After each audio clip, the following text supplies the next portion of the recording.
Good evening दोस्तों। आज हम हरियाणा के भौगोलिक क्षेत्र पढ़ेंगे। हमारे एक भूगोल वेता हुए हैं डॉक्टर जसवीर सिंह। उसने क्या किया, हमारे हरियाणा के भौगोलिक क्षेत्र को 8 भागों में विभाजित किया है, जिसमें पहला कौन सा है शिवालिक क्षेत्र, फिर कौन सा आता है गिरिपादीय मैदान, फिर है हमारा जलोढ़ का मैदान, फिर हमारा है बाढ़ के मैदान, फिर हमारा है बालू का टिब्बे युक्त मैदान, फिर हमारा कौन सा है तरंगित मैदान, फिर हमारा कौन सा है अनकाई दलदल, फिर हमारा कौन सा है अरावली का मैदान। तो हम सबसे पहले शिवालिक क्षेत्र को पढ़ लेते हैं। वैसे पिछले वीडियो में हम डिटेल से पढ़ चुके हैं। आज कुछ हम मेन पॉइंट डिस्कस कर लेते हैं। ये हमारी शिवालिक की पहाड़ियाँ हैं। ये हमारी शिवालिक की पहाड़ियाँ हैं और ये कहाँ पर है भाई शिवालिक की पहाड़ियाँ? उत्तर से पूर्व में इनका क्या है विस्तार है और 3 डिस्ट्रिक्ट में ये पड़ती है। कौन कौन सी भाई? पहले पंचकुला आता है, फिर अम्बाला आता है, फिर यमुना नगर आता है। इन 3 डिस्ट्रिक्टों में इसका क्या है विस्तार है। और बात करें इसकी सबसे ऊंची चोटी ये कौन सी है? करो है, जिसकी हाइट 1514 मीटर है। और ये कहाँ पर है? पंचकुला। इस पंचकुला से ये 30 किलोमीटर दूर, पंचकुला से 30 किलोमीटर दूर मोरनी की पहाड़ियाँ हैं। मोरनी की पहाड़ियाँ हैं, वहाँ पर एक सबसे ऊंची पहाड़ी है जिसका नाम क्या है भाई? करो, और जिसकी हाइट कितनी है? 1514 मीटर। कितनी है? 1514। पंचकुला से 30 किलोमीटर दूर। विस्तार कहाँ कहाँ पर है? पंचकुला, अम्बाला और यमुनानगर। अगर नदियों के हिसाब से पूछे तो इस तरफ आपकी कौन सी नदी है? घग्गर नदी है। और इस तरफ कौन सी नदी है भाई? आपकी यमुना नदी है। तो ये हमारा कौन सा था भाई? शिवालिक क्षेत्र। और अगर इनकी औसत ऊंचाई की बात करें, औसत ऊंचाई की बात करता है तो 900 से 1300 मीटर इनकी क्या है औसत ऊंचाई है। और इनके निर्माण की बात करें, इनका निर्माण कब हुआ था तो कह सकते हैं अभी नूतन काल के प्रथम और तृतीय उत्थान में इसका क्या हुआ था? निर्माण हुआ था। अभी नूतन काल के प्रथम और तृतीय उत्थान में इसका क्या हुआ था? निर्माण हुआ था। अब हम नंबर 2 पर पढ़ते हैं गिरिपादीय मैदान। एक बार गिरिपादीय का अर्थ समझ लीजिए, फिर आपको पता चल जाएगा ये कहाँ पर है। अब हम पढ़ रहे हैं गिरिपादीय मैदान। अगर बात करूँ मैं गिरिपादीय की, तो गिरी को अलग कर लीजिए और पाद वर्ड को अलग कर लीजिए। गिरी का मतलब होता है पहाड़, और इस शब्द का अर्थ हम लेंगे पाद मतलब पैर, पैर का मतलब निचला क्षेत्र, मतलब क्या लेंगे इसका? निचला क्षेत्र। अगर इन दोनों वर्ड को जोड़ते हैं तो क्या बनता है? पहाड़ का निचला क्षेत्र। पहाड़ का निचला क्षेत्र। यहाँ पहाड़ से हम क्या समझेंगे? यहाँ हम पहाड़ से समझेंगे शिवालिक, शिवालिक क्षेत्र की पहाड़ियाँ। यहाँ पहाड़ से हम क्या समझेंगे? शिवालिक क्षेत्र की पहाड़ियाँ। कह सकते हैं शिवालिक की जो पहाड़ियाँ हैं उसका निचला क्षेत्र ही क्या कहलाएगा? आपका गिरिपादीय मैदान कहलाएगा। और ये जो गिरिपादीय मैदान है, शिवालिक का निचला क्षेत्र, मतलब ये शिवालिक का उत्तर हो गया और ये क्या हो गया? दक्षिण। तो शिवालिक के दक्षिण में कह सकते हैं, शिवालिक के दक्षिण में 25 किलोमीटर चौड़ी पट्टी के रूप में ये मैदान है। कितनी चौड़ी पट्टी है? 25 किलोमीटर। कह सकते हैं कि इनकी जो चौड़ाई है यहाँ से यहाँ तक कितनी है भाई? 25 किलोमीटर चौड़ी पट्टी के रूप में ये मैदान है, ये सारे। और इनका निर्माण कैसे हुआ? इनका निर्माण इन पहाड़ियों से जो नदियाँ आई, इन पहाड़ियों से बहकर जो नदियाँ आई अपने साथ क्या लेके आई? रेत मिट्टी कंकड़ लेकर आई, उनसे इन मैदानों का क्या हुआ, निर्माण हुआ। और जो इनकी औसत ऊंचाई है, इन मैदानों की जो औसत ऊंचाई है वो कितनी है, 300 मीटर से 375 मीटर तक इनकी क्या है, औसत ऊंचाई है। जो इन मैदानों की प्रमुख नदी है वो कौन सी है, घग्गर, मारकंडा और चौताल। ये इसकी क्या है, प्रमुख नदियां हैं। और यहाँ के जो स्थानीय लोग हैं, जो यहाँ पर रहते हैं, वो स्थानीय लोग इसको गिरिपादीय मैदान ना कहकर क्या कहते हैं, स्थानीय भाषा में इन मैदानों को वहाँ के लोग क्या बोलते हैं, घर बोलते हैं। और इन मैदानों में जो गड्ढे बने, ये जो गड्ढे हैं इनको क्या कहा गया, चो। क्या बोलते हैं, इन गड्ढों में बरसात का पानी रुकता है तो स्थानीय लोग इनको क्या बोलते हैं, चो कहते हैं। क्या बोलते हैं भाई इनको, चो। और इन्हीं मैदानों में क्या हुआ, जलोढ़ पंखों का निर्माण भी हुआ। जलोढ़ पंख क्या होते हैं, नदियों द्वारा लाई गई रेत कंकड़ मिट्टी एक पंख के आकार में जम गई। नदियाँ आई, अपने साथ रेत मिट्टी कंकड़ लेकर आई और यहाँ पर एक शंकु के आकार का, कह सकते हैं पंख के आकार में आकर ये कंकड़ मिट्टी पत्थर आपस में ऐसे जम गए। यहाँ पर एक शंकु के आकार में इन मैदानों में ऐसी आकृतियाँ बन गई, शंकु के आकार की, मतलब पंख के आकार की। इन्हीं को क्या कहते हैं, जलोढ़ पंख। जलोढ़ मैदान अलग है, जलोढ़ पंख एक अलग चीज़ है। जलोढ़ पंख एक शंकु के आकार का होता है, इस टाइप का होता है, इस आकृति का होता है। इस आकृति में जैसे पत्थर कंकड़ रेत जम जाते हैं तो वो क्या कहलाते हैं, जलोढ़ पंख कहलाते हैं। निर्माण कैसे हुआ, मैं बता चुका हूँ, नदियाँ द्वारा लाई गई मिट्टी रेत कंकड़ से इन मैदानों का क्या हुआ, निर्माण हुआ। जलोढ़ पंख किससे बने, नदियों द्वारा लाई गई रेत मिट्टी कंकड़, परंतु वो किस शेप में जमे, शंकु की शेप में जमे, जो ऊपर से पतला और नीचे से चौड़ा। ऊपर से तो पतला हिस्सा, नीचे से चौड़ा हो, तो ये क्या कहलाए, जलोढ़ पंख कहलाए। अब हम पढ़ते हैं जलोढ़ मैदान। जलोढ़ मैदान क्या होते हैं,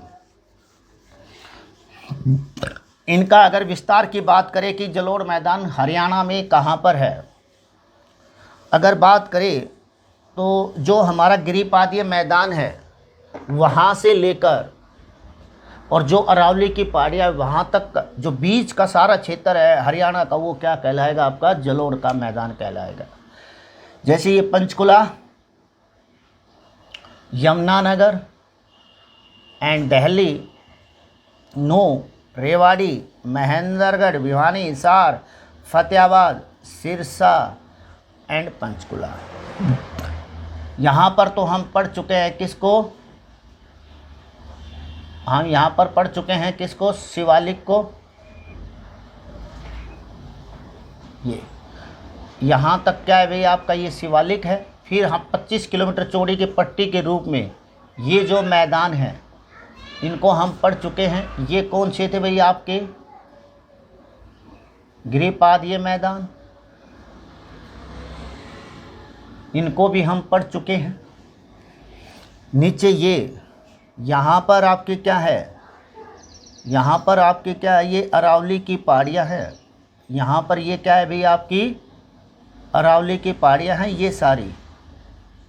और ये हरियाणा के किस भाग में है, दक्षिण भाग में है। अरावली की पहाड़ियाँ हरियाणा के किस दिशा में पड़ती है, दक्षिण दिशा में पड़ती है।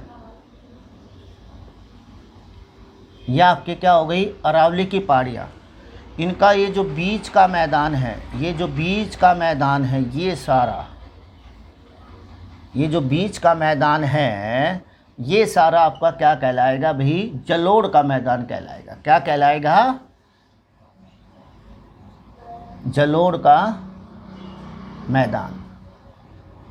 अगर विस्तार की बात कर ले कि ये मैदान कहाँ कहाँ पर है, तो हम कह सकते हैं गिरिपादीय मैदान से लेकर अरावली तक का इनका विस्तार है, जो हरियाणा का मध्य भाग है। यह नदियों के आधार पर बताएं तो इस साइड हमारी प्रमुख नदी है जो बहती है, कौन सी है? यमुना नदी। और इस साइड हमारी एक प्रमुख नदी है जो बहती है, वो कौन सी है? घग्गर नदी।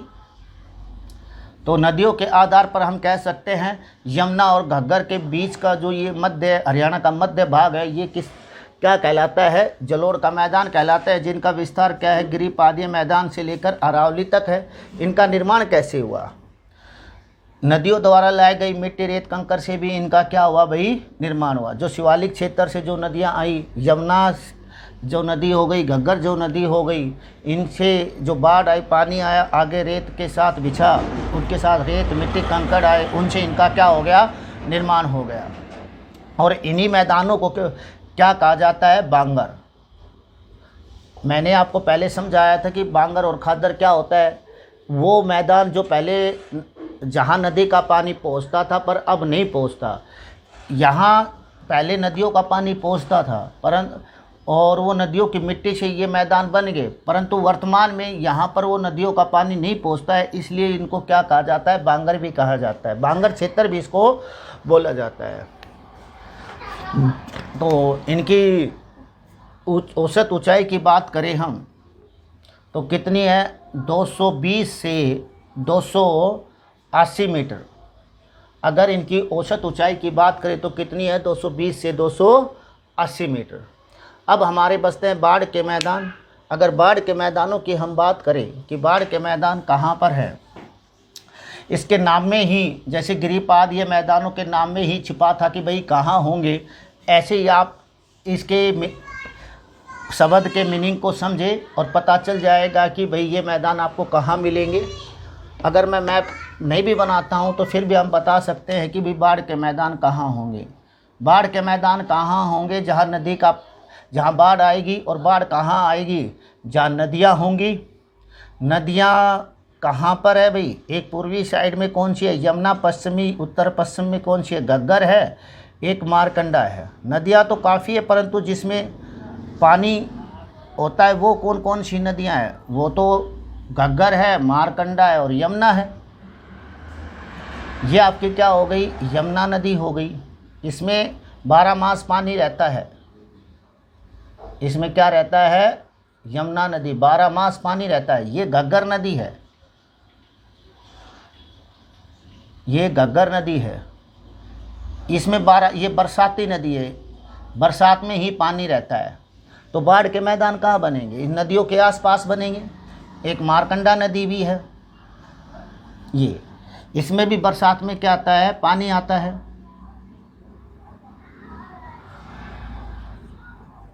नदी इनका बाढ़ के मैदानों का निर्माण कैसे हुआ? जब इन नदियों की बाढ़ आती है तो उनके साथ क्या आता है? रेत, मिट्टी, कंकड़ आता है। और वो रेत, मिट्टी, कंकड़ कहाँ बिछता है? इन नदियों के आसपास के क्षेत्र में बिछता है।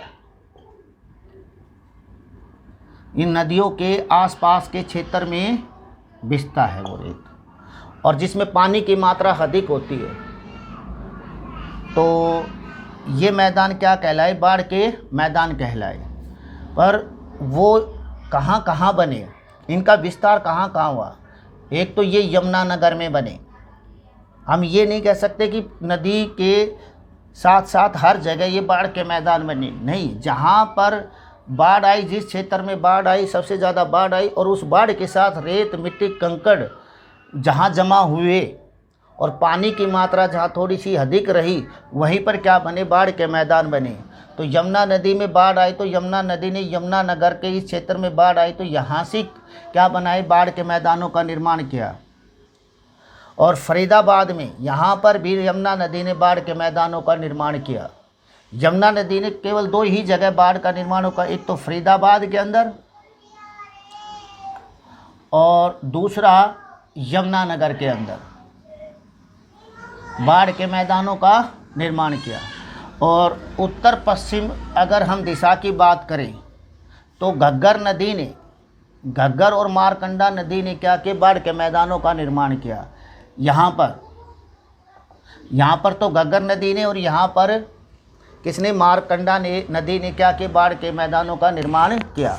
जो मारकंडा नदी के जो बाढ़ के मैदान हैं इनको क्या बोला गया, वेट बोला गया। और जो ये घग्गर नदी के बाढ़ के मैदान हैं इनको क्या बोला गया, नैली। और कुछ बाढ़ के मैदान तो रोहतक और सोनीपत में भी है, रोहतक और सोनीपत में भी कुछ बाढ़ के मैदान है, कुछ इधर रोहतक और सोनीपत में। कोई नदी तो नहीं है, एक अपवाद कह सकते हैं, एक नदी तो नहीं है, पर बरसात के पानी, नहर के पानी की सहायता से ये बाढ़ के मैदान बने। कुछ जगह पर, ज़्यादा नहीं है, कुछ जगह पर ये बाढ़ के मैदान बने। कुछ नदी तो नहीं है पर नहर और बरसाती पानी की मदद से इन बाढ़ के मैदानों का निर्माण हुआ। कहाँ पर, रोहतक और सोनीपत में।